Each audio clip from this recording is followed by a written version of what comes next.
तो अभी हम लोग देखेंगे एम्ब्रियोलॉजी। तो एम्ब्रियोलॉजी भी हम लोग साथ में इसको लेके चले, एम्ब्रियोलॉजी एनाटॉमी। तो सबसे पहले एम्ब्रियोलॉजी को इसमें हम लोग देखते हैं। तो सबसे पहले इसमें हम लोग देख रहे हैं एम्ब्रियोलॉजी एनाटॉमी में पहला फर्टिलाइजेशन। तो फर्टिलाइजेशन का मतलब क्या होता है कि जो मेल गैमेट होता है स्पर्मेटोसाइट और फीमेल गैमेट सेकेंडरी ओसाइट, वो जब फ्यूज होते हैं तो उसको हम लोग क्या बोलते हैं, फर्टिलाइजेशन। तो it is a process of fusion of male gamete, मतलब इसी को प्रोन्यूक्लियाई भी बोलते हैं, टू फॉर्म अ जाइगोट, जो कि 24 घंटे में ही ले लेता है प्लेस, उसको बोलते हैं फर्टिलाइजेशन। अब इसके स्टेप में आते हैं तो सबसे पहले स्टेप होता है approximation of the gamete. Approximation of the gamete का मतलब क्या होता है कि स्पर्मेटोसाइट और सेकेंडरी ओसाइट ये दोनों पास आते हैं। जो ओवरी सेकेंडरी ओसाइट बनाएगी और टेस्टिस स्पर्मेटोसाइट बनाएगा, वो दोनों क्या होते हैं, पास आते हैं। तो क्या होता है ड्यूरिंग द कोइटस क्या होता है 200 to 300 स्पर्मेटोजोआ सिक्रीट होते हैं, मतलब 200 मिलियन है, 200 to 300 मिलियन स्पर्मेटोजोआ सिक्रीट होते हैं ड्यूरिंग ईच इजैकुलेशन। पर उसमें से क्या होता है सिर्फ 200 से 300 स्पर्मेटोजोआ सर्वाइव करते हैं, क्योंकि वहाँ पे जो वजाइना होता है, वजाइनल कैविटी में क्या होता है एसिडिक इन्वायरमेंट होता है ड्यू टू लैक्टिक एसिड। तो वहाँ पे सिर्फ 200 से 300 स्पर्मेटोजोआ सर्वाइव करते हैं।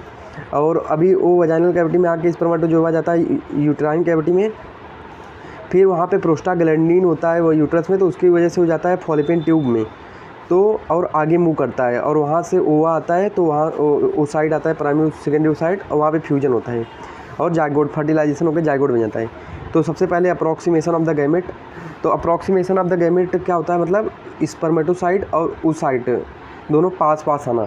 तो ये कैसे आएगा, सेकेंडरी ओसाइट कैसे आएगा, विद द हेल्प ऑफ जो यहाँ पे ए होता है, जो यहाँ पे फिम्ब्री होता है, ये इसको ग्रैब करता है यहाँ पे फैलोपियन ट्यूब में, और यहाँ पे प्रोस्टाग्लैंडिन की हेल्प से ये जो स्पर्मेटोजोआ आगे मूव करता है और एम्पुला रीजन में फर्टिलाइजेशन हो जाता है।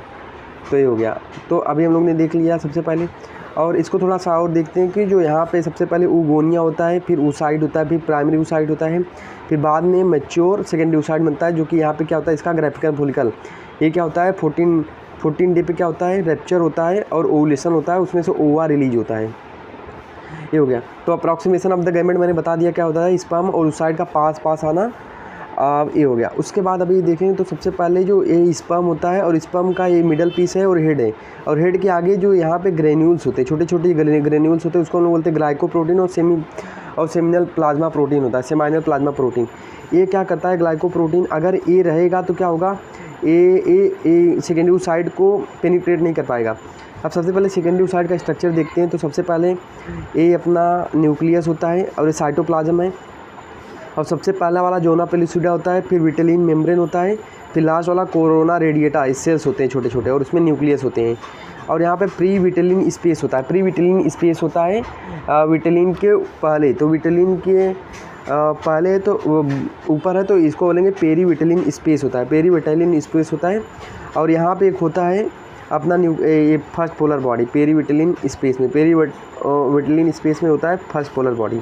अब क्या होता है, अगर ये ग्लाइकोप्रोटीन रहेगा तो इसको रेडिएट पेनिट्रेट नहीं कर पाएगा, तो इसलिए ग्लाइकोप्रोटीन और सेमाइनल प्लाज्मा प्रोटीन क्या होता है, रिमूव हो जाता है वजाइनल कैविटी में, रिमूव हो जाता है। इसको हम लोग क्या बोलते हैं, कैपेसिटेशन, इसको हम लोग कैपेसिटेशन बोलते हैं, जो कि फर्टिलाइजेशन के पहले होता है। ये हो गया। अब हम लोग आगे देखते हैं। तो सबसे पहले बैरियर ऑफ फर्टिलाइजेशन में क्या क्या आता है, सबसे पहले कोरोना रेडिएटा, फिर जोना पेलिसिडा, फिर विटेलिन मेम्ब्रेन। अब अप्रॉक्सीमेशन ऑफ द गैमेट मैंने बता दिया, पहला स्टेज है। फिर कैपेसिटेशन मतलब removal of glycoprotein and seminal plasma protein bye from the spermatozoa, कहाँ होगा, वजाइनम होगा, बिफोर फर्टिलाइजेशन, और ये 7 घंटे लेता है कम से कम। थर्ड स्टेज होगा फर्टिलाइजेशन। अब एक यहाँ पे टॉपिक है, जैसे अगर फर्टिलाइजेशन किसी में नहीं हो रहा है तो उसमें हम लोग क्या कराते हैं, उसमें हम लोग IVF करा लेते हैं। सपोज क्या हुआ, IVF किस में कराते हैं, जिसका हमेशा मिसकैरेज हो रहा हो, मतलब बैड ऑब्स्ट्रक्टिव हिस्ट्री हो, BOH करके बोलते हैं।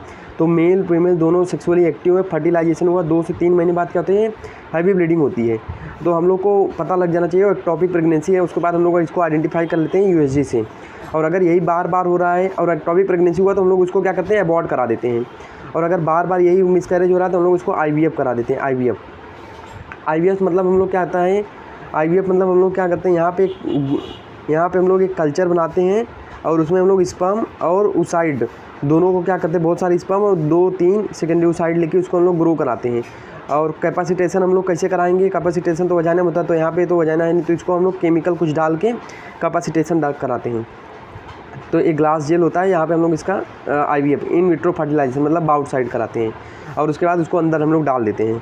तो यहाँ पे ये बताया गया जैसे सर्वाइकल कैंसर हो गया, वजाइनल कैंसर हो गया, यूटेराइन फाइब्रॉइड हो गया, और इसको अपना जो फैलोपियन ट्यूब है उसमें कुछ प्रॉब्लम है, तो इसकी वजह से हम लोग फर्टिलाइजेशन नहीं हो पाता, या फिर अगर फर्टिलाइजेशन होता है तो इक्टोपिक प्रेगनेंसी हो जाती है, तो ये हो गया।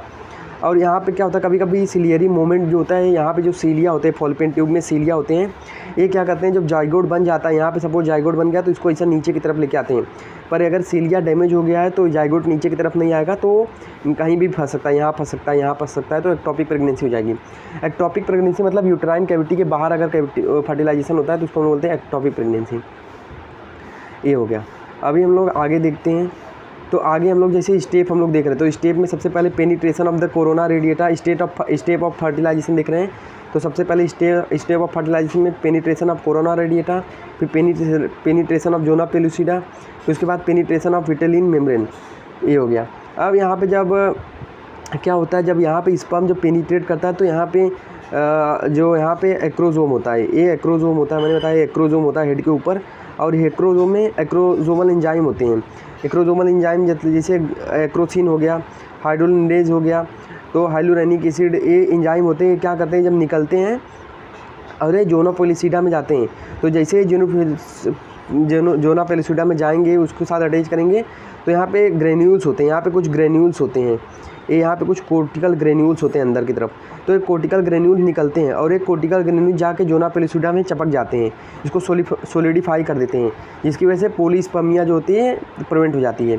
तो जैसे ही एंजाइम आया, तो एंजाइम जैसे ही यहाँ पे जोना पेलुसिडा के हेड से लगा, तो कोर्टिकल ग्रेन्यूल्स रिलीज हो जाते हैं जोना पेलुसिडा में, इसको सोलिडिफाई करा लेते हैं। तो जैसे यहाँ पे इसका हेड लगेगा स्पर्म का, तो कोर्टिकल ग्रेन्यूल्स रिएक्शन होगा, और जहाँ पे जाएगा जोना पेलुसिडा में, और वहाँ पे जोना रिएक्शन होता है, इसी को हम लोग क्या बोलते हैं, जोना रिएक्शन। तो जोना रिएक्शन इसी को बोलते हैं कि जब कोर्टिकल ग्रेन्यूल्स रिलीज होकर कहाँ पे आ जाते हैं, जोना पेलुसिडा में, तो उसको सॉलिडिफाई कर देते हैं और प्रिवेंट पॉलीस्पर्मिया, उसको हम बोलते हैं जोना रिएक्शन। और उसके बाद ये जोना रिएक्शन कैल्शियम वेव भी रिलीज करता है। कैल्शियम वेव भी क्या करता है, पॉलीस्पर्मिया को प्रिवेंट करता है, क्योंकि साइटोप्लाज्म जो होता है सेकेंडरी ओसाइड का, उसकी कंसिस्टेंसी में, उसके इन्वायरमेंट में चेंज कर देता है।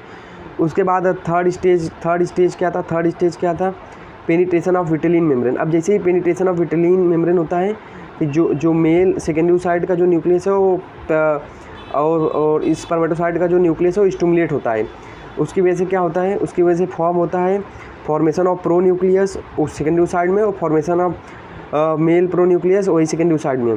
अब यहाँ पे जैसे ये formation of male pro nucleus होता है, तो सेकेंडरी मियोटिक डिवीजन कंप्लीट हो जाता है और सेकेंडरी पोलर बॉडी बन जाती है अपनी। उसके बाद क्या होता है, फॉर्मेशन ऑफ जाइगोट, मतलब क्या दोनों प्रो न्यूक्लियस फ्यूज हो जाते हैं, तो यहाँ पे क्या हो जाता है, सिंगल सेल जाइगोट बन जाता है, सिंगल सेल डिप्लॉयड बन जाता है। जो सिंगल सेल होता है वो डिप्लॉयड होता है, तो उसको हम लोग क्या बोलते हैं, जाइगोट बन जाता है। अब इसके बाद जाइगोट का क्या होता है, क्लीवेज। तो हम लोग इसे देखें 2 सेल स्टेज होता है, फिर क्या होता है 2 सेल, इसके बाद 4 सेल स्टेज, फिर 6, फिर 8, फिर 16 सेल स्टेज, फिर 32 सेल स्टेज। तो ये जो ब्लास्टोसिस्ट होता है 32 सेल 64 वाला, वो क्या होता है, इम्प्लांट होता है यूटेराइन कैविटी में, तो उसको हम लोग आगे की तरफ देखेंगे। तो होप इतना मतलब समझा होगा। तो this is all about the. तो यहाँ पे देखो जैसे अपन दिया है एक्रोजोमल रिएक्शन होता है। एक्रोजोमल रिएक्शन का मतलब जब इट रिलीज एंजाइम एक्रोसिन और हाइलुरोनिक एंजाइम रिलीज करता है, उसके बाद जो जोना पेलुसिडा में इसका हेड जाके चिपक जाएगा। जैसे इसका हेड चिपकेगा स्पर्म का, वैसे ही कोर्टिकल ग्रेन्यूल जो होते हैं रिलीज हो जाते हैं कहाँ, और रिलीज होकर कहाँ पे आते हैं, अपने जोना पेलुसिडा में, उससे चिपक जाते हैं, उसको सॉलिडिफाई कर देते हैं। क्योंकि उससे क्या होता है, पॉलीस्पर्मिया, मतलब बहुत सारी स्पर्म की एंट्री नहीं होती, सिर्फ एक ही स्पर्म की एंट्री होती है, वही जाके फ्यूज करता है वो सेकेंडरी ओसाइड को। और ओवा हम लोग कब बोलेंगे, जब मेल प्रो न्यूक्लियस आ जाएगा, किस में आ जाएगा, जब मेल प्रो न्यूक्लियस बन जाएगा सेकेंडरी ओसाइड में, और फीमेल प्रो न्यूक्लियस अगर बन जाएगा, तो मतलब उसको ओवा बोलेंगे, तब ओवा बन जाएगा, मतलब उसमें सब सेकेंडरी पोलर बॉडी बन जाएगी। तो this is all about the first lecture of the embryology.